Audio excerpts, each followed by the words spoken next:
জানি এই ভিডিওটা দেখার পরে কিছু কিছু মানুষ বলবে আদিক্ষেতা ন্যাকামো আরও অনেক কিছু।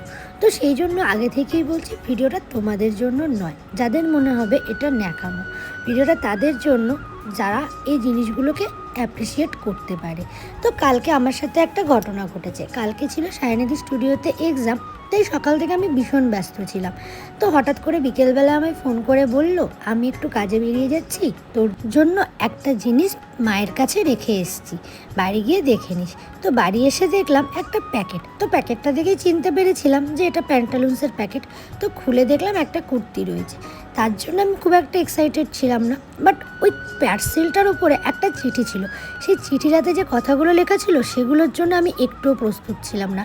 আমি জানি তুই অলওয়েজ আমার পাশে থাকিস, কিন্তু তুই সবসময় যে আমাকে এতটা হ্যাপি রাখার চেষ্টা করিস এটাই আমার জন্য অনেক। আর তোর থেকে বড় উপহার আমার জীবনে আর কিছু নেই। এভাবেই সারা জীবন পাশে থাকিস।